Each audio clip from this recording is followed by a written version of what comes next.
catering to only the infantile and the extremely elderly. Coming at you tonight, we have the fantastic Barbi Dahl with us. We got a great live show planned. She's much better looking than any of us are, so thank you, Barbi, for adding a little bit of class to our show. I try. Well, you're doing a good job. At least I know one of us shaved tonight. We got a great show planned for everyone. Thanks to everyone who's going to be tuning in and listening tonight. As always, once we get into the meat of the show, we have a call-in number of 217-288-2999. That will put you in the Night Terrors Radio queue. You're going to be able to listen to the show online as you wait for an opportune time for us to either drop your call or let you talk to us. We're not for sure which of those is a better option, by the way. Hope everyone is having a great time this Thursday. We've had plenty of opportunity to talk about tigers fulfilling that role of the masculinity that you can't quite get on your own, as well as gas prices. We're trying to mix the two of them together, but only one of us has the desire to set a tiger on fire, so we can't do that tonight. Joining me, as always, I don't even write you this shit down, you know it? None of it. This is all off the cuff. Joining me tonight is the ever-glowing, ever-vigilant, ever-pregnant Mark Gray. How are you doing, Mark? I'm Pregnant with personality, Mark. I was going to say, I was not... That's what we say in the business. Pregnant with personality. Huge financial strain I was not expecting. And if we are pregnant with personality, Rob is in his third trimester. How are you doing tonight, Mr. Bastilli? I'm ready to give birth. Well, hunker down and bite that belt. It's going to be a great night, Rob. You got it. We have with us Psychic Medium Barbi Dahl. Now, is that the correct way to address you, Barbi, both in the pronunciation of your name and your title? Yep, you got it both ways. Psychic Medium and Barbi Dahl. And my name is actually Barbie. It's not a porn name. It is my name. Well, you're a step ahead of me because mine actually is. Mine's supposed to mean from the ash tree. I don't... But, you know, I think that was digging too deep for a porn name. The alternative was Irish Steel. And believe me, no one wants to watch that movie. So we got a great show. We're hoping that Barbi actually sticks around for the remainder of the show. If someone calls and she says it's her sister, we know what's happening. Right. I've been on enough first and no second dates to know that much. I'll just say my tiger got out and I got to get going. There we go. I just want to know, like, seriously. That's the line I try to say on the second date and always get cut short. It's 300 pounds. How is it just roaming around and no one knows where it is? Ash, you're not supposed to point your pants and say, my tiger got out. What else am I supposed to say? Thanks for dinner? God, this is just going... And I was what you were worried about. Well, Rob, we got to give it a good flush if it's going to swirl down the drain, buddy. We got to do it early. I know. So, Barbi. So I have a question. I have a question that I have to ask. Yes. I have to ask this. Is your last name Dahl or is your married last name Dahl? My true last name is not Dahl. I actually use that because of being a psychic medium. I don't use my real name. I have small kids, and I live in a relatively conservative community, and they might lose their shit if they knew what I actually did. So I try to change it up so that it's not well known in the neighborhood. There you go. Gotcha. Yeah. It's just a question because. Sorry. I was gonna say, however, my husband's name is Ken, so we are really Ken and Barbie. There you go. That is fantastic. So I gotta give you that. That was my next Well question. And it is so true. My wife and I have All right. aggregated our names so that we're collectively referred to as Shanash, which I think has a great Las Vegas sort of quality to it. Like Shazam. Exactly, yeah. We even have a mug that has the Wonder Twins from Super Friends putting their rings together, and it says Shanash above it. It's very theatrical. Very, very theatrical. So, Barbi, I'm glad that you're still here and you haven't feigned any technological glitches to be able to escape early. If you could you give our audience a little bit of an idea, first of all, of sort of who you are, a bit of your background. We already know that you're under a moniker and a false name. So at this point, you can go big with this. International jewel thief, whatever you want, and we're going to eat it up. Cool. Well, I'm not that creative. So I'm basically like a psychic medium, right? So my life and my job now is doing readings for people. I do paranormal investigations. So it's really cool kind of when we were pre-gaming it, talking to Rob and hearing about his company. So they basically take me along as a little tool to see if the information that they get is what I'm getting. So I've gone to some really cool places like the Charleston jail, and I've been able to give some history that they didn't necessarily talk about. But for a living, what I do is I'm a psychic medium, and I actually take that job relative.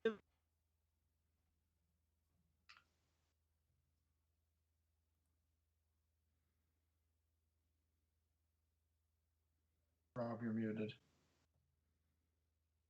The tiger. Oh, I was Yeah. going to see if the tiger Did I get lose you Barbie. guys? We had a bit of a technical glitch there. Yeah, I thought you guys left me already. I was like, really? No. No, we all kind of were looking at each other like, wow, that didn't take long to chase her off. Right. Yeah, no. So I don't know how much you got to hear what I was saying. Well, you're Well- about to tell us that you do take that part of your life seriously. So that's sort of where the audio left off anyways.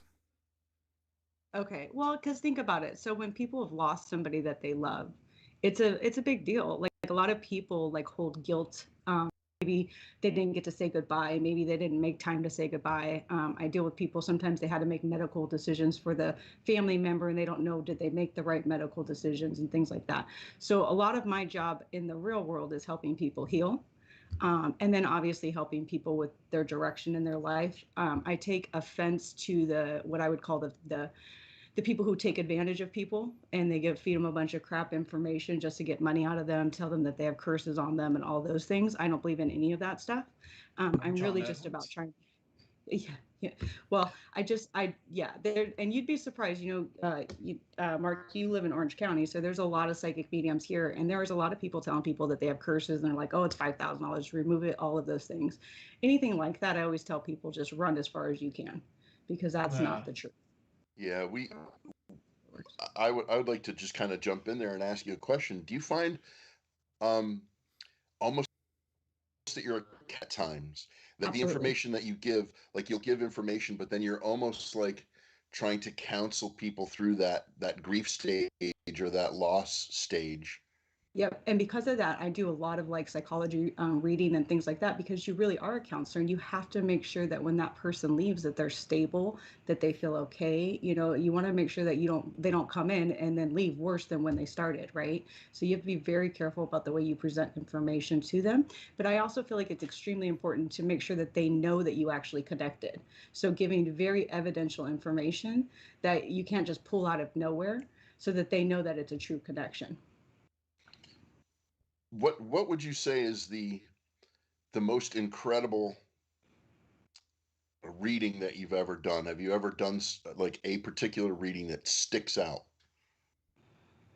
There's not like a reading that sticks out. I do it all the time, like many, many, many times a week.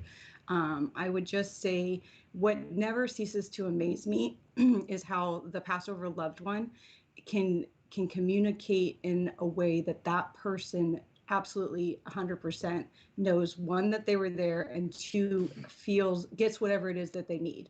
So I don't know what they need in order for them to heal and get better, but they always give the message that they need.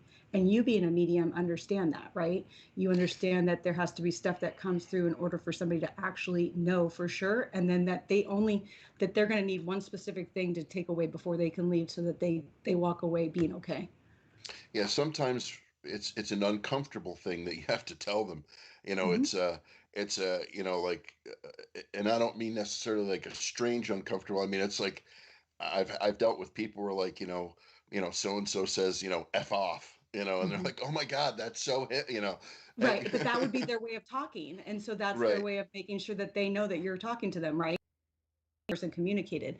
I did have one where I was doing a show, because I do a lot of live ones, and in that show, the lady did not understand what I was talking about because I kept talking about somebody, Spirit was telling me about somebody who got shot in the face and they, died instantly, and it was related to her daughter. And she did not know who this person was. And 3 days later, the daughter's boyfriend got shot in the face and killed. And what it was is they were trying to warn me about it. And so that was interesting because that one didn't come through as a warning. It came through as if somebody had already been hit and gotten shot in the face.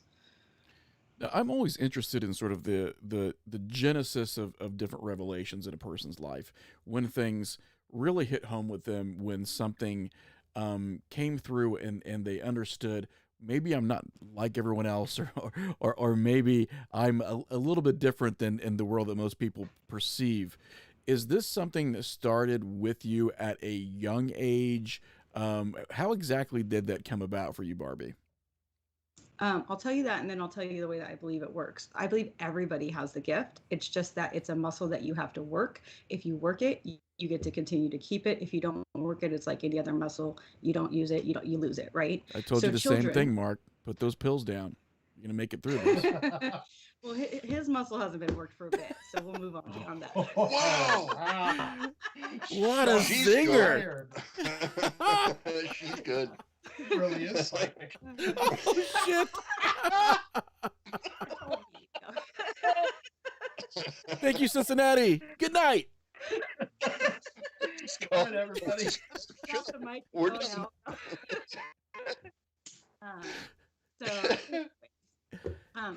So I believe all children, that's why children have imaginary friends, right? They're just talking to spirits. That's what imaginary friends are. Then what happens is parents think, oh yeah, they're just talking, that's their imaginary friend. They make the kids stop being creative and playing with their imaginary friend, and they get them into thinking analytically, getting into all their schoolwork and stuff. So they lose the gift, right? So I basically just got to keep my gift, but I went into working in the business world. I worked for a big bank for 20 years. And I wasn't using my gift. And then I had postpartum depression with my son. And for some reason, that depression triggered my gift back. And what happened was the first time it came back is I'm sitting in the car and I literally saw like a person in the backseat of my car. It was this guy. And I turned around, he wasn't there. And I about shit my pants because I was like, who the hell is in my car? And then all of a sudden, everything started coming back. And I remembered it feeling familiar from when I was little. And so then I just started working the gift again through different things. And that's how I came to, do it as a profession. But it took me having a pretty bad episode of postpartum depression for it to come back. Sometimes I explain to people that, children, like they say, well, why is it affecting my child so much and not me? Well, it's because a child hasn't been told so many times that there's no such thing as ghosts. Exactly. There's nothing under the stair, under your bed. There's nothing in the closet. They haven't been told that enough yet by an adult. So it's still there. I mean, I distinctly remember as a child, I had a childhood friend named George, and my mother had to set a place at the table for George, and she had to put food on the plate for George. Right. But your mother did that, right? Imagine if you Yeah. didn't have a mom who did that and they're like, no, George doesn't exist. Like, don't think about George. You need to be realistic. Go do your homework. That fun would go away and you would lose that connection. She put up with it for a little while. You A little. mentioned earlier that people will come to you say they've had to pull the plug on a loved one or something. And they want answers on if they have made the right decision. Have you ever had a situation where the person is like, no, you made the wrong decision, you screwed up? No, because usually they're ready to cross over anyways at that point. Oftentimes what happens is people actually keep people around longer than they really want to be around because they don't want to lose them. So spirit, they're ready to go, right? They're ready to go, and the person keeps doing all of these different things to keep them around. But even at that, when they cross over, it's pure love. So they're not mad about that. They just know that the pain kept them around.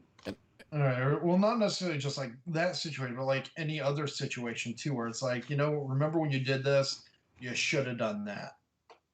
Sometimes it'll be more like they're trying to give them guidance. So it would be like, let's say, for example, they're in a situation that's unhealthy for them. Like I've gotten people, like women, a lot of times will be in, abusive situations or whatever the case may be. They give them very loving guidance on reminding them of who they are, how they wouldn't want to see them in that situation, and a way to kind of guide them out of it, where it brings it home to them. So they're like, okay, like, yeah, my dad wouldn't want me in this situation, or whatever the case may be. Now, how great, But on the other side, remember, it's always loving. how great, Barbie, is the influence of the living on those that have passed? You said sometimes that, some of these people are being kept around a little longer. Do we Mhm. really have that great of an influence? I mean, or is it just this, familiar feeling like we need to help the living deal with the idea of us passing? Right. So the idea of death is like a human thing, like a living human thing, right? Like when we like it's we're the only living thing that fears death. Yeah, dogs don't fear death. Cats don't fear death. That tiger that's roaming around doesn't care if it goes across the freeway and gets hit by a car. It doesn't fear it, right? It just goes across the Doesn't freeway. fear anything, So Barbie. humans like are exactly. Maybe you, I don't know. But anyways, so we just create this whole idea around death, and what we forget is it may be death of the physical body, but we don't actually die, right? We still live on, just our physical body dies. But because there's such a fear around death and the way that we live in the society, it's people sometimes will not cross when they're supposed to cross because they're staying around specifically for their family members. And oftentimes what you will find is they will stay until that person gets to their side so that that person doesn't have that grief of not making it. I mean, do you feel like a lot of people want to put the idea of the afterlife just in a neat little box, and I don't know if I want to go straight into blaming religion for that, or just blaming the idea of Oh no, I can go organized straight into religion, blaming but religion. do you find that a lot, like people just want to put that concept in such a parameter that they can understand, and is it something that we can understand even until we're there? I think it's fully natural to understand it, and it's the opposite. Like the fact that we put it into this box is unnatural, in my opinion. And I 100% blame it on religions because it is because of religion and trying to control people with fear and things like that that they are put into a box. And that's my opinion. Sorry if I offend anybody with it, but it's natural to die. Nothing lives. Every single thing dies. That's part of the way it works. A flower dies. Like it is what it is. So people are afraid of it because they've been told, oh, if you're bad, you're going to go to hell. But if you're a good girl, you go to heaven. It's a joke, people. That's not really what happens. Okay. There's no heaven and hell and all of that stuff. That's all just trying to make you afraid so that you can be controlled. That's my opinion. I mean, Rob, what do you get when you talk to the other side? How do you think about that? I look at it as we've discussed this on the show before, so Ash and Mark have heard this 100 times, but every single thing that we do is some sort of an electrical impulse created by our brain. The neurons, like this, is just electrical impulses causing my muscles to do this. Exactly. And if you follow, the physics of energy, Mhm. energy never dies; it just changes form. Exactly. So when our neurons are no longer firing in a physical corporeal way, they're firing in some other way. It's a different energy. So our energy continues. And I actually had an argument with we did a presentation at a museum, and we did one of our shows, and I gave uh, that description, and this guy raised his hand and tried to argue with me, and I asked him what he did for a living, and he said he was a scientist, and I said fantastic, and he kind of looked at me like I was being sarcastic. I said, I got a question for you. You ever seen a quark? And his response was, no, no one's ever seen a quark. I said, but you agree that they exist, right? Absolutely, they exist. I said, fantastic. You just proved my point. Now shut up. It comes down to just because you can't see it doesn't mean it's not there. Well, you can't And see Wi-Fi, but it right. exists, right? And this energy that is us, Hmm. our thoughts, our memories, our feelings, our everything is energy. Hmm. So when this capsule is no longer carrying that energy exists somewhere else. Exactly. All this is like a temporary shell so that we can live on this earth plane. And then when this shell dies off, not a big deal. You still exist. But the thing is that people, because they can't see it, they don't believe it all the time. Or because, Right. and even people who say, I can feel my mom around me, they will tell me, can you tell my mom this? I'm like, you can tell your mom that.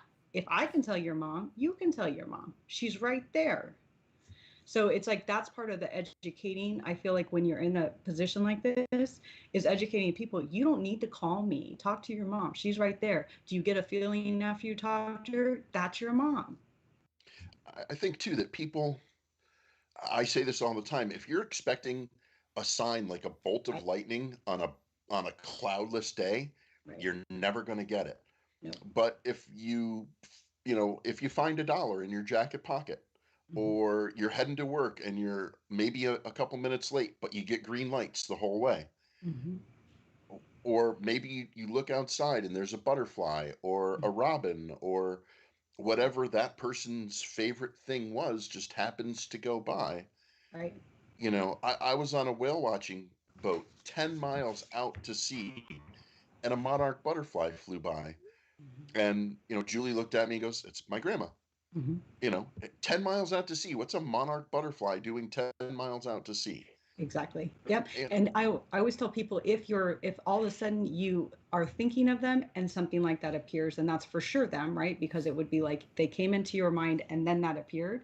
That's right. a direct connection. That's exactly the same thing that we do as a medium and a psychic. We're just making the connection.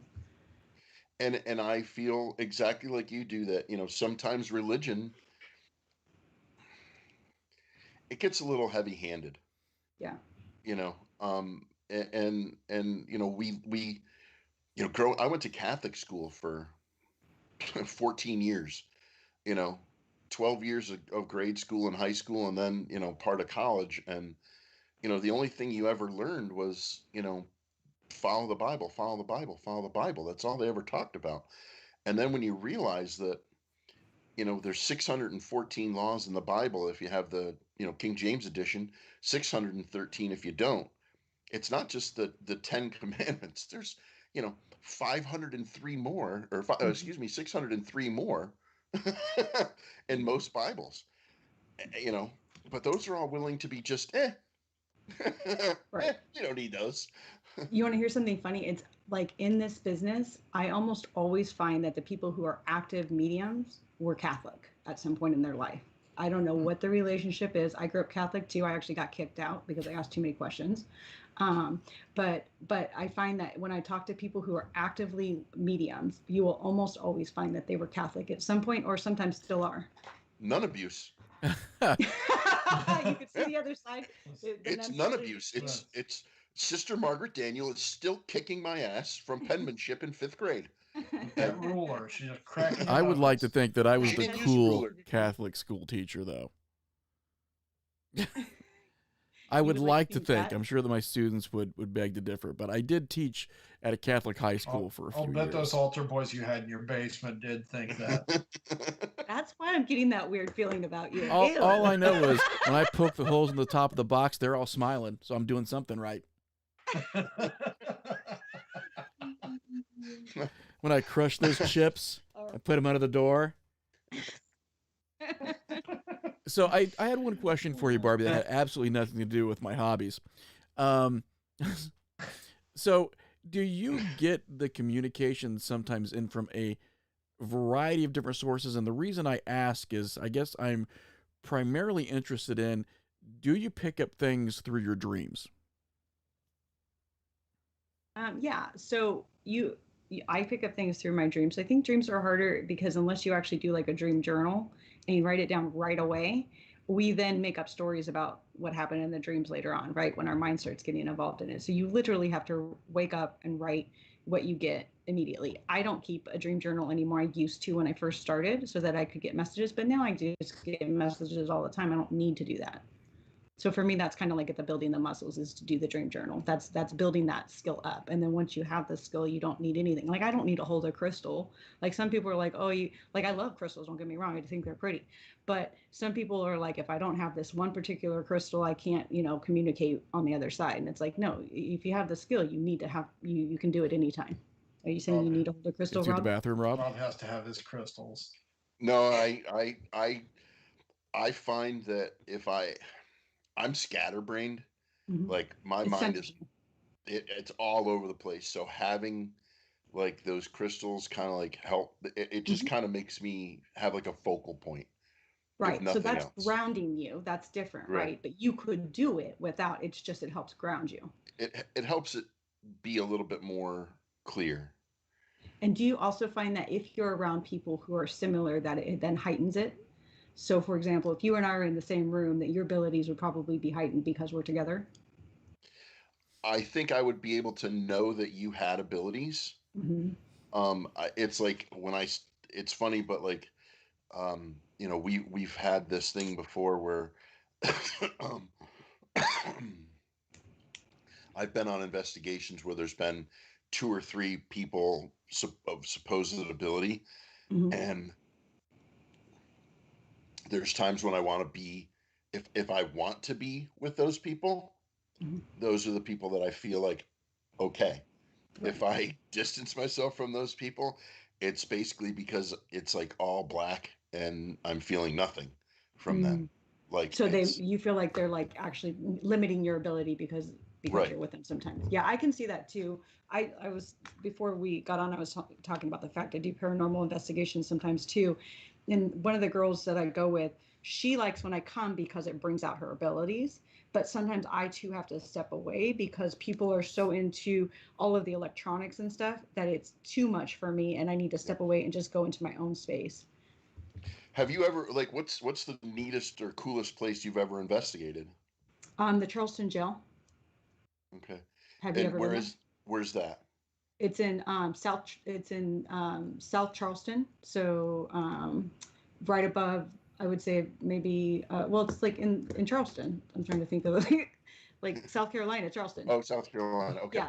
Sorry. Yeah, no, Uh, I have not. Okay. have you So ever investigated on the Queen Mary? yeah, I've been on the Queen Mary. I didn't do an investigation. Actually, we're going to set that up. We were supposed to do it before COVID. But just in general, I've been on the Queen Mary probably 5 or 6 times.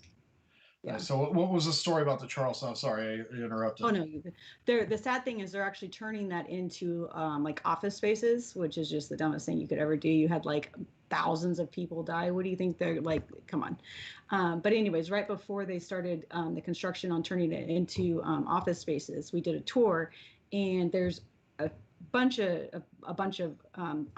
believe that there's a difference between a ghost and a spirit, right? So spirits cross to the other side, ghost is kind of stuck in a pattern.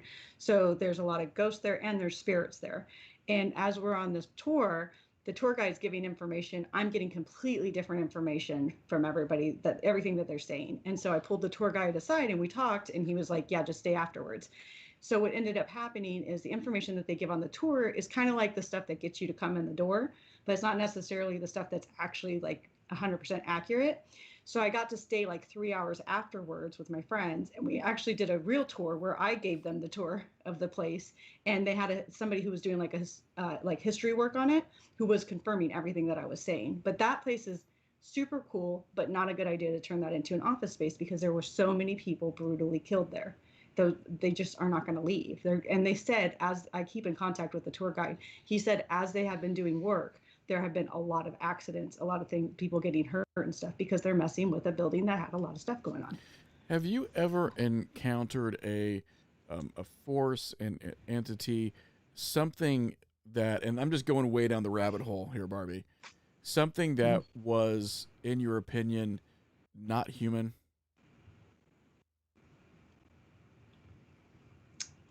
So I'm conflicted on this, and I'll tell you why. I don't play in the dark world. Those are the people like the negative, lower level energies. I tend to stay in the more positive space. I recently went to Long Beach and did a paranormal investigation in that area. And there's one specific street that's known for activity. And there was something at one of the houses that was extremely uncomfortable. And I don't generally get scared either because, again, I don't play in that space. That did not feel okay. I don't know what it was, but I can tell you that that was one of the worst times, like the worst feelings. I actually was super sick from them. Like I had to go home. It was So definitely Wow. something you would you call it sinister, malicious? What kind of I impression were would, you getting? I like to go by vibration. So I would say it was an extremely low vibration, whatever it was. It made me feel very, very nauseous and sick. And I told them I just needed to go home. And I felt the next day like I had been drinking all night long and I had a severe hangover. It was really, really, really low. And I didn't want to go back. So, and that's not normal for me. I mean, I can go to the Charleston jail and be fine. So, So, I mean, was it a feeling of being drained? it was the feeling of, it was gross is the best way I can say it. It was just nasty and gross and just feeling like you're being like watched and followed. And I never really feel like I'm being followed either. And you just feel like it was horrible. Like I actually started running. Like here I'm like running on the street like I need to get out of here. Now, have you ever encountered anything where it just, like, say somebody died a violent death and just has not accepted the fact that they've died? Yeah, that a lot of that stuff was like in the jail, right? So like the people there, they didn't have so they would have holes in the walls and then they would have bars, but they wouldn't have anything to cover it, right? So in Charleston, it gets super, super cold. And so they would have like thousands of people in this building and the snow would be coming in and they died from it. So people just like, you know, froze to death and things like that. So you have all of these different souls there that went through things like that. And those are the ones that I feel like haven't quite crossed yet. And they're kind of basically what I would call stuck there. But I also talked to a serial killer and he was really nice to me. So. But see, now that to me that makes perfect sense. Yeah. You know, you don't get to be a serial killer without being able to, you know, have that facade. Right. The Ted Bundy charm. Yeah. Yeah.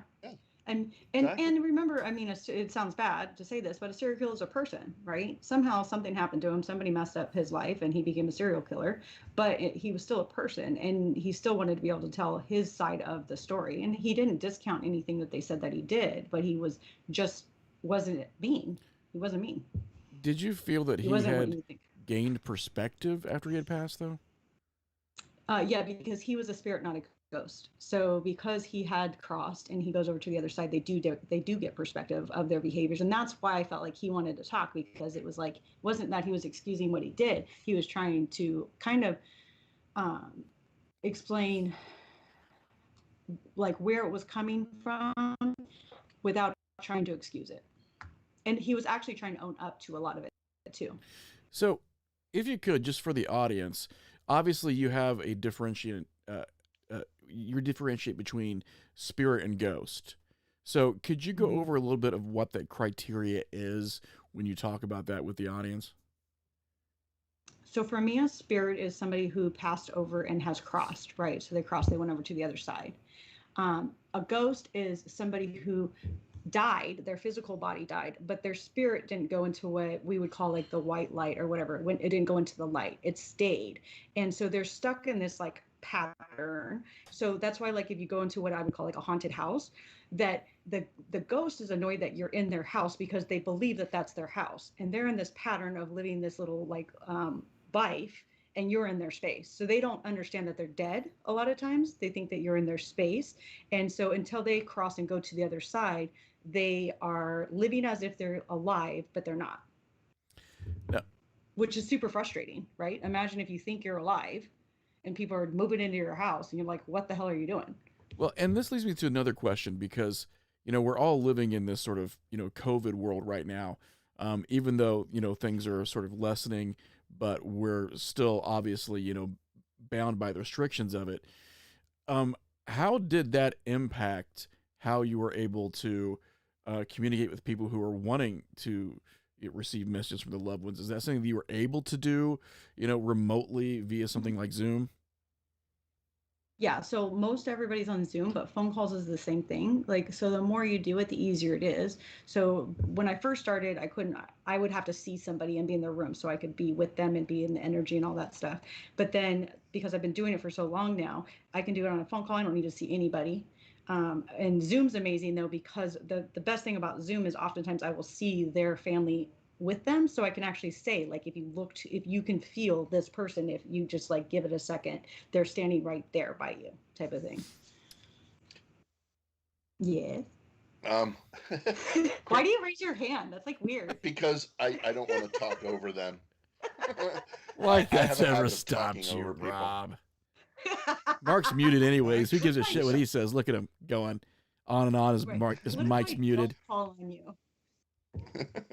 So, Oh, like, I have a question, just from the standpoint of how I look at things too. Like, when you say, like in person, when you do like an in-person reading, do you find that, like, do you leave the lights on? Do you turn the lights off?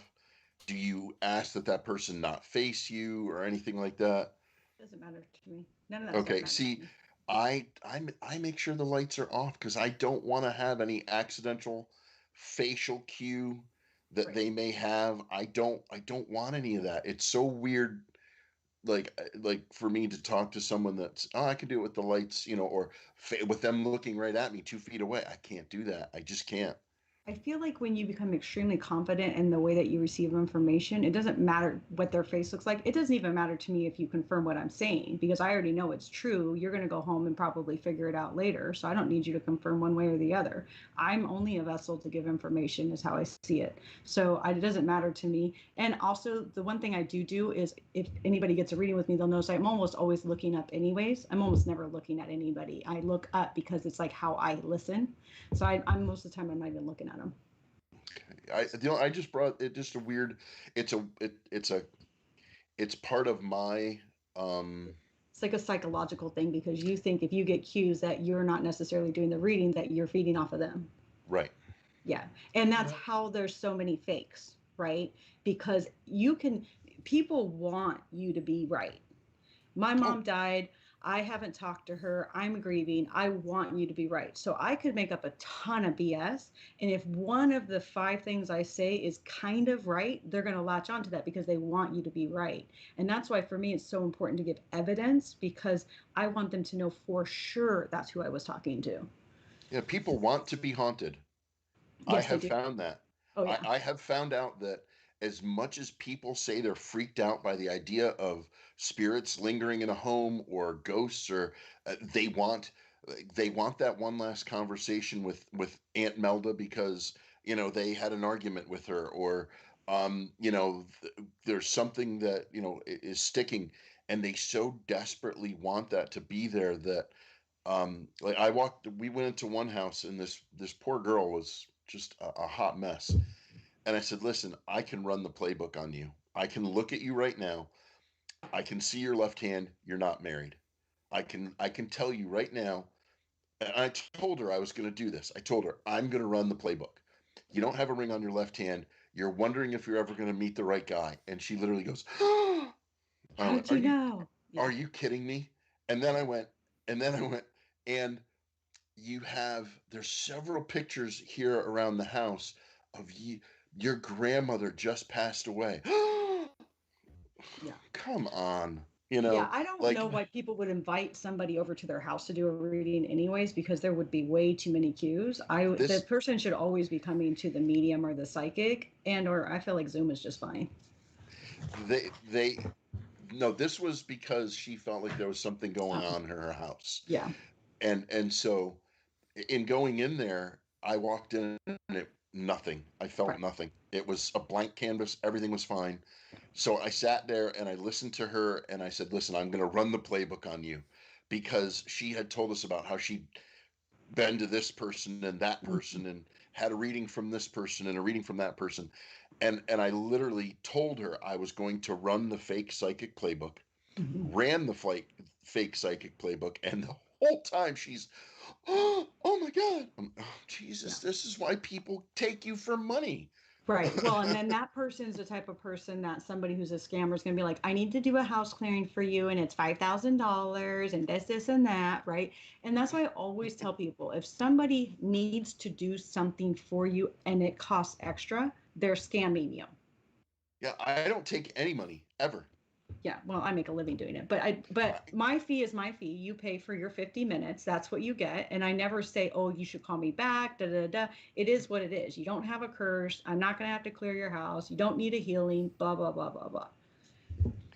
It's amazing, like someone in our chat room actually put, no, people do not want to be haunted. Unfortunately, Oh, they Pam, do. yes, they do. And let They me tell do. you a story on that one. So I have a friend, my friend who does paranormal investigations. The reason why she started doing it is because she grew up in a haunted house, and she was so afraid because of everything going on. They would call the police thinking that people were in the house and all of these different things. So she moved out. She does paranormal because she's trying to understand it, to explain it to other people who live in haunted houses. That being said, her sister still is like 39, 40 years old, still lives in the house, and she will not like allow anybody to do anything to the house to get rid of the ghost, because she likes the fact that they're haunting her. It's how she gets attention from people. I live in a haunted house, da da da da da. Like, she wants to go and tell everybody about the haunted house that she lives in so that she gets attention. Should she not live in a haunted house, I don't think she'd have any identity.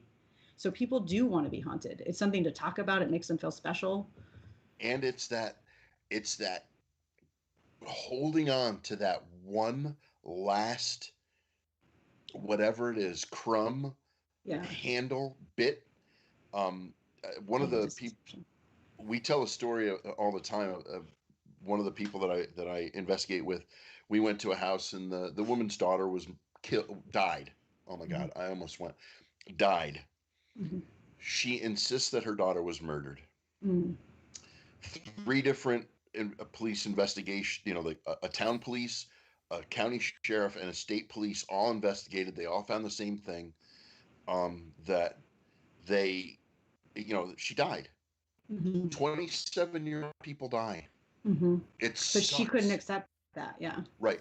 It sucks that 27-year-old people die, but they do. It happens. She could not accept it. She wanted so badly for there to have been a murder, that she was collecting bottles and cans. She was driving around and collecting bottles and cans.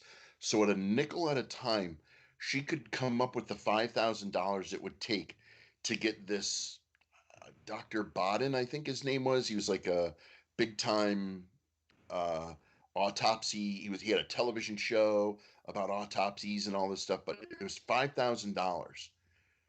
She was so locked in that this happened that she just could not let it go. And she had us there because she desperately wanted Confirmation. her daughter to be in that house.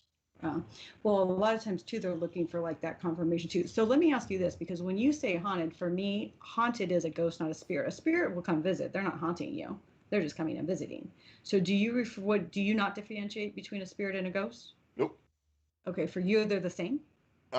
No, I very rarely use the word haunted as a house. What I say is people want to be haunted. When people say, "Is my house haunted?" I'll say, "No. You might have activity here. There might be something here, but haunted has a nasty negative connotation."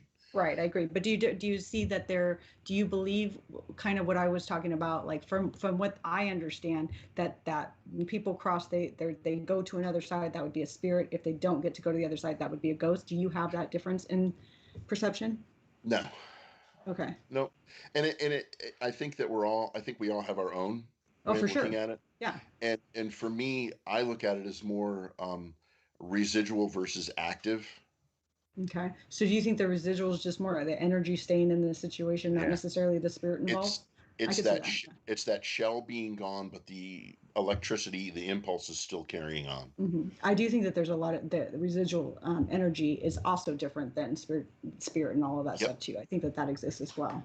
Yeah. And since you've been talking about it, I am, I'm thinking, maybe I should, kind of work on differentiating, but what works for me works for me. What works for you Right. works for you. And, Absolutely. and it's funny because you you bring up a couple of great instances, like you say, you visited the location in Charleston, and it's like that, they come across as having accepted or dealt with what they did in life. And one of the strangest places that I've ever been, it was one of those, it was kind of the exact same thing. It was, like, yeah, well, it is what it is kind of feelings, And, Yeah, and it's it was, not that they don't have remorse, but it's like, again, all they are in now is love, right? So they have to come at it from that standpoint of, yeah, I did bad things, but they also know that all's forgiven. That's my opinion. Mark's sitting there making weird faces. That's the stock face. That's just my face. Are you on Grindr again? Are you on Tinder? No. Actually, we got a question from the chat. It looks like, why do people who've seen loved ones sometimes have these warm, wonderful connections, and some people get these pants crapping, terrifying ones? Well, because it's just like anything else, right? It's, are you afraid or not? So if you're somebody who's willing to embrace it, then if you see somebody that you love, it's going to be warm and loving. If you're somebody who is afraid of that because you have some fear based around it, then you're going to get scared. It doesn't matter if they're just trying to be there to be loving. You're going to get scared because that's your fear. It has nothing to do with the spirit world. Now, some of the people that you've been in contact with, Barbie, the people who have, received these messages, have you found to be that communication is life altering for them? Have people really turned some corners after they've received communication? Absolutely. And a lot, yeah. It's healing, so people can move on. So, like, I have people who tell me, like, I slept for the first time in years. I slept through the night, or whatever the case may be. It's helpful for family feuds, because oftentimes you'll find like siblings arguing over things that, through the communications that we can get from their parents, will help bring them together and bond them again, so that it helps with that kind of stuff. It helps people feel forgiven when they feel like something that they did when they were a child that their parent was still holding on to when they weren't. They feel forgiven because they get the message of forgiveness. So it can absolutely change people's life tremendously. And it's also true that if you get somebody who's trying to scam you, it could totally ruin your life. If they tell you you have a curse, all of a sudden you're going to see bad things happening to yourself because you start making them happen to yourself. So it can be wonderful, and it can also be horrible. It depends on who you encounter and what you believe. And like I said, sometimes 27-year-old people die. Sometimes you have car accidents. Sometimes you spill coffee on your brand new suit. It has nothing to do with a curse. Right. It's sometimes things happen. Exactly. And if you're told that you have a curse on you, then all of a sudden every bad thing that happens, we did a case with a lady that they found a witch's bottle. Mm-hmm. And I don't know if you're familiar with what a witch's bottle is or not, but it's an old New England tale that if you have a small glass bottle and you fill it with red thread and cork it, all the evil spells that a witch would cast would be trapped within that bottle. Interesting. So these people found one of these bottles, opened the bottle, and then found out what it was. Then all of a sudden, every bad thing that happened was related to that bottle. Yeah, this is what I feel. Oh, sorry. And no matter what we did to try and convince them, that was not the case. It was brutal. And again, it's because they felt, that curse was on them. So every spilled glass of milk, every curse. Yeah. What I tell people when that happens, and they tell me they've been to somebody who says that they have a curse or whatever the case may be, I say it's like this, okay? It's like I go to the dealership, I buy myself a Ford F-150 red truck. All of a sudden, everywhere I go, there's a red F-150 everywhere I go, right? Because I just bought a truck, so now I see that truck on the road everywhere I go. It's the same thing with this. If somebody says you have a curse, all of a sudden you start seeing things that were going to happen anyways, but now you're going to relate it to the supposed curse. So. Brenda has a question in our chat room that says, have you ever had a spirit want you to tell someone that their death was not natural and that someone or something happened to them? Yeah, I mean, I've solved murder mysteries, so I've helped find missing people and things like that. So yes, there are people who are murdered, and they want to be found. They want their body to be found, mostly for their family. So they'll tell you what happened to them in that. But yeah, I mean, absolutely, people get murdered. It's not natural sometimes. Can you talk about some of those cases, or? Yeah, so I mean, what we do is there's a group of mediums, and I will get together, and oftentimes it'll come in from the police, and they will just simply give very basic information, and then you get what you get out of it. So oftentimes you just usually will get a picture, you get nothing, you don't get a name, you don't get anything about them, whether they're dead or alive or whatever the case may be, and then you will just give all the information that you get from that. And then they will actually usually have a lot of information, and if your information matches what they have, then whatever information that you gave that they didn't have is something that they'll actually use to go off of. Now, I hate to put People. anybody on the spot, Barbie, but that's a huge lie. Lies. I was like, yeah, right. I don't even know you, and I know you're lying. You're gonna get your laminated union card in the mail soon. Don't worry. It's that luscious tan you have, Ash. It is. It's my Irish continence. So when you're in even a situation like tonight, you're talking to two people, three people that you do not know, even though obviously there is camaraderie here, mainly because I've worked so hard at it. Do you pick anything up? I mean, even in a situation where it's not sort of like you're intentionally, going into the situation to look for something, do you still pick stuff up? Yeah. If I wanted to, I could. What I would more pick up would be more intuitive stuff, right? Because right now I'm not like in mediumship mode. But I would pick up more, like I could tell you more about your personalities or things like that by talking to you, which is why it's so easy for me to talk to you, because I can very well adapt to your personality based on what I can feel from you. So you could be a professor, and then I could have the same type of easy conversation with you because I can tell your personality and I would be able to adapt to it. Well, I would not be talking about swiping and different tigers and stuff like that with a professor. now, strangely enough, I was a college professor for a few years. Well, I that's do the key not right there. give out the college professor vibe, however. And most of the allegations were untrue. But you do give off what I would call a hidden intellect vibe, right? So somebody who is not outwardly doesn't like try to flaunt their intelligence, but has enormous intelligence. So that's the vibe that you give off when you give off a vibe. And I'm not just trying to flatter you so you put me back on your show. No, and I'll take being flattered too. I'm equal opportunity when it comes to that, But it's Barbie. true though. But you're wrong. He tries to show it off every chance he gets. He's just Look at my two friends. He's And I didn't even have to air quote that. I just said it sarcastically. If I was gonna start analyzing you, I would say that you would actually try to do the opposite, right? So you try to not act like the person that has probably more knowledge than I would say significantly more knowledge than the average person. I think that you should actually almost go to the opposite extreme to try to not show that. And I think, and not that I want to come off as being pompous or arrogant conceit, but I do know. Oh, for God's sakes, Rob, just eat it. Just sit there and eat it. Just eat your dinner, Rob. Can you mute him? But I'll mute myself. Rob's out. Be careful, Ash. I don't think your ego can fit in that basement anymore. No, that's why part of it's in the annex. But Rob's giving you a signal over there. that's why there is an annex. And by the way, I have people that I know who are watching the show, people I know personally, who are messaging me. And if I don't know if you can fit over 1,000 LOL characters in one message, but they are pushing the boundaries. They are pushing those boundaries. At least we're entertaining, right? and that's what counts, Barbie.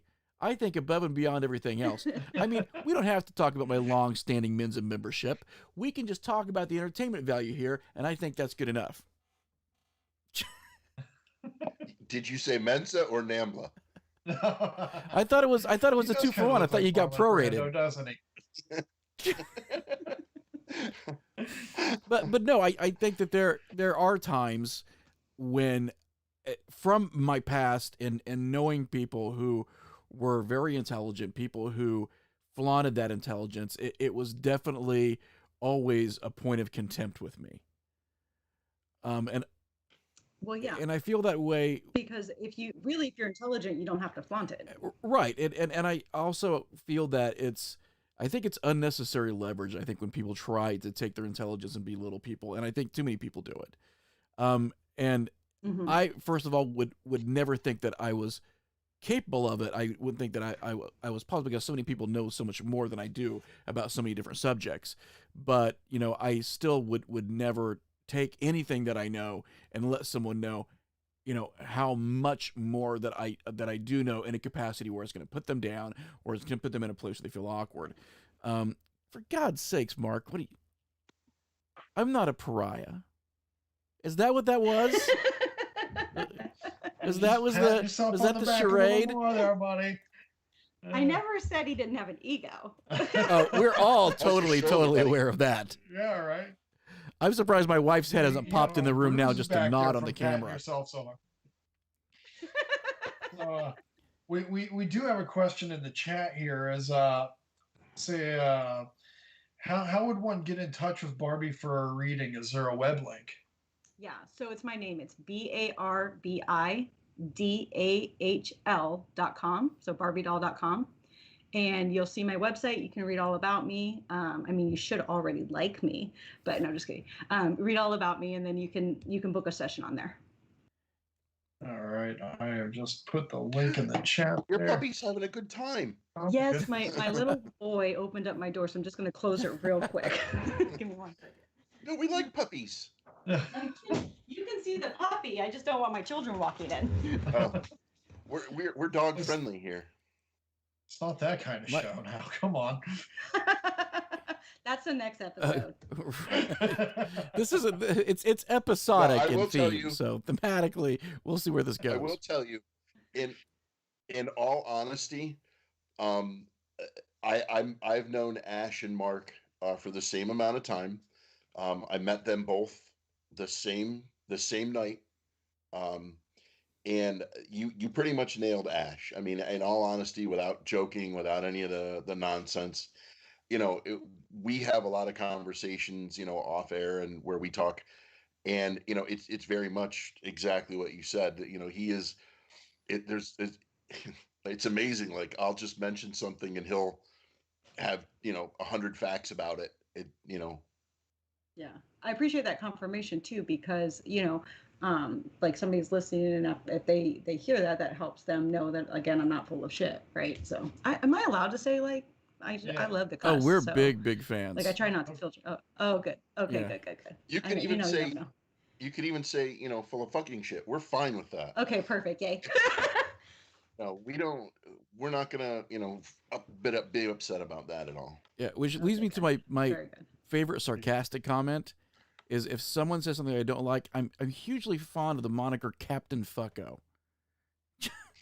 I will use that one. Well, that's a very nice thing you did there, Captain Fucko. I think it embodies everything that I mean in a very small phrase. Did I just say Marblehead? Oh yeah. Oh, we know that's one. So we are hitting the top of the hour, Barbie. So as far as people that want to follow you on social media, we've mentioned the web link. What are the different ways where people can see? Do you make public appearances? How do people sort of follow what you're doing? So I'll start putting out my public appearances now that we can start doing things again on my website. I pulled a lot of my social media stuff down because, like I did say in the beginning, I have young kids, and so I have to be very careful about who does see me out and about, and so that they don't have to deal with it at school and stuff like that. So the best way to get in contact with me or see what I'm doing is on my webpage, and I'll put up an event page where if I'm going to be out, people can buy tickets for that. When I was researching, did I see that you actually have a shop in Santa Ana as well? So where I live, it's North Tustin, which has a Santa Ana zip code, and so it probably you pulled something up on Yelp that's just pulling up my address. Oh, okay. Yeah. So I have one question. This might be very open-ended. So I have had some instances in the past 3 or 4 years, which has sort of solidified my own personal belief in the hereafter. And strangely enough, these experiences that I've had have led me to believe that maybe I just can't get information on what the hereafter is. Is it something that you find is either difficult to be described, or do you think it's purposefully left vague? I'm going to say that this is the best way that I feel like I can describe it to people. I feel like we are all, okay, so consciousness or the hereafter, whatever you want to call it, is the ocean. When you decide to come into a body, it's like taking a cup and grabbing some water out of the ocean, and that's you in this world, in this body. When you die, you pour the water back into the ocean. That's the best way I can explain it. We're all together, we're all one. We come into a body, we separate ourselves, we pour back into the ocean, and everybody is a piece of everybody. You still keep that energy from the life that you live so that you can communicate and stuff like that. But we go back into what I would call the ocean. So not a heaven or a hell or whatever the case may be. It's just like the energy, like we were talking about before. Now, does this sort of model of the afterlife include what we would commonly refer to as reincarnation? Right. So next time you get a different cup and it has a little bit of this life, a little bit of that life, or whatever the case may be, you keep and you live this life with the memories of those lives. So this is extremely self-serving, by the way. As if 3/4 of my questions are. As if every word that comes out of your mouth isn't. Enough of what we Can think two about, girls enough share of what one you cup? think No, about that me. is not Let's my talk question. about- That is not my question. All right. Enough of what you think about me. Let's talk about you. What do you think about me? Yeah, exactly. Aren't I don't think much of myself, but I think about myself Well, it's a easier lot. for me to say it than Right. type it. You know, So I've heard people sort of in their own speculation of the afterlife think that this is also an inexhaustible reservoir for us to be able to express creativity, build cities with this energy, visit places that may or may not exist. In my mind, is there a possibility when we go back to the energy to visit Middle Earth? That's all I want to know. Go back to explain that to me. I think you got a little smart So on me. Can you dumb it I down? love Tolkien and I love The Lord of the Rings. Okay. And I had a conversation with a good friend one night, and we were just speculating, what the capabilities of our soul when we go back to this source. Can we build? Can we create? Can we visit? Can we visualize things? Yeah. I'm going to ask a Lord of the Rings question. It has to happen. I know. So I'm just 'cause we're happy on you the didn't same- do it as Nicolas Cage. Yeah, and I've never seen the Lord of the Rings, so don't hate me. I don't There's really watch wizards. TV and stuff like that. So in movies and all those things, yeah, I don't know about any of that stuff. But to answer your question, I would say that what I would consider Earth is a playground. It's a place to grow, create, try new things and things like that. What I think happens is that people take it too seriously, and that's why you have all of this unhealthy activity and people doing bad things to people and stuff like that. This should be fun. It should be a playground. It should be a learning experience. It shouldn't be everything that people are making it out to be. I'm going to take that as a yes. I will someday get to visit Middle Earth in the afterlife. I'm going to say yes. I think that we're on the same page, without knowing what all that means. Just know that I think way too much about All right. wizards and hobbits. It's on my mind way too much. And he's gonna end up biting Frodo's finger off too. Not on purpose. It's called a crime of passion, Mark. A crime of She does not passion. get that. She does not get that reference. No, I know. No, I I know. don't. Yeah. I went I'll way let you too guys laugh deep. among yourselves. Did you just say fap among ourselves? Did you use a common No. social media term for our indiscretions on this show, Barbie? Because I'm going to use that now whenever I see a group of people sort of cockstrucking each other. It'll be like, fap amongst yourselves. Just fap amongst yourselves. I've got stuff to do. Wow. I'm going to the library. Fap amongst Oh, yourselves. All right. I got to throw an Ash question out there. Like you and I have talked a little bit on this and like, how do you see when, all right, I would have had the worst poker face going if I instantly did not feel from you that there was some kind of substance to who you are and what you say you are. When you see other people, do you get that feeling? Yeah. Can you look at someone and go, oh no, there's nothing there. They are fake. Yeah, absolutely. And it's like I said before, it really bothers me because people want to believe so bad, and they're given this information that could potentially really hurt them if they're not given it, the true information. So yeah, absolutely, I can see when people are not real, and it's relatively annoying because one, you shouldn't be getting paid for stuff that you're just making stuff up, and then two, I think that there's a great responsibility that comes with what I do. I met this woman in a parking lot once, and she literally stopped me. Oh, I thought we were And getting she a much said- better story, Rob. Well, she stopped him. It might be a good one. Let's see where this is going. Let's see where She, Do you I'm still walking have to my your pants car, on at this point? and this woman Was it an around the world? Because an around put the her world's hand up, extra. like 75. Oh, that's a half and half. So she said, she said, "Wow, has anyone ever told you that you have a special ability?" And it's just weird, like, and I said, "No." She goes, "You don't have any kind of ability, like you don't have what you would call like a a second sense or a sense." And I just was so freaked out by it that I like, no, nothing, and got in the car. But like, do you ever feel that around other people? I actually tell people, I can tell how they receive their information. So we receive our information through different, what we call clairs, right? So you either hear it, you see it, you can feel it, you just know it, whatever the case may be. I will always know if somebody is tapped into it, and then how they receive it. So I can tell people that's helpful to them. Like, you can trust when you get a message instantly in your mind, that's how you receive information. So you can trust it. So now I'm telling you that when you receive it that way, that is coming from, your intuition. So trust that. Or I can say, if you like somebody, a lot of people are what we call empaths, right? So if you walk into a room and you can feel the energy, you don't need to doubt that. That's coming from you. That's your sense that you can trust that. So yeah, not only can I tell if people have the gift, which again, I believe everybody has, it's just whether or not you work it. I can tell you how you receive it so that you can then play with it some more. Well, I want to thank everyone who's been in the chat room tonight, everyone who asked questions. I definitely want to thank Barbi for her time. I know Mark's got one last question. Yeah, I've got one last question, because I just have to ask this one because it's somebody who may actually have an answer. Now, how you've gone on the Haunted Mansion ride at Disneyland, right? Yes. Have you ever? Because I know that's a popular place where people It just is like dump actually loved ones' haunted. ashes. It's actually haunted too. It actually is. It is actually haunted. Yeah. It's absolutely actually haunted.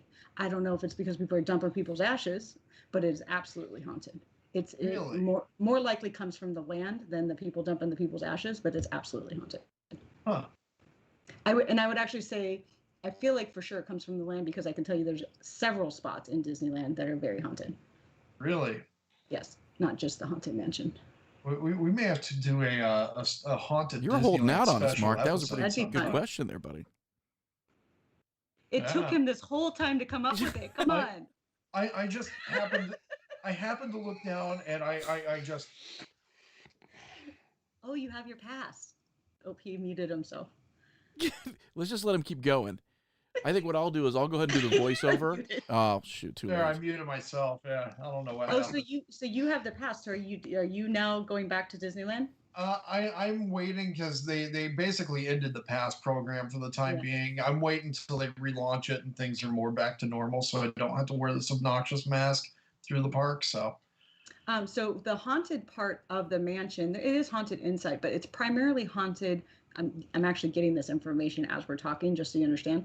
Is the grass part, the waiting area? There's like a Right. grass part. They said that's Yeah. more haunted than the actual inside of it, is what I'm being told. Huh.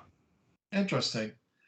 Yeah, that'd be a good episode. Do a haunted Disneyland Well, special. we're definitely going to have Barbi back on. We had a great time tonight, by the way. And we want to thank you so much for the time that you've spent with us. I do want to apologize to our audience because we flipped our call-in line, which we don't usually do. We've got a new dedicated call-in line. So I know people might have wanted to call in, probably get an opportunity because they were probably thinking of the old line. That new line is 217-288-2999. We'll start posting it every single thing that we do on social media so that people understand that that's our dedicated call-in line. So we would definitely love to have you back, Barbi. Do you have just a couple moments off the air for us? Absolutely. So I want to tell everyone, thank you so much for stopping by tonight. We'll be back in a week.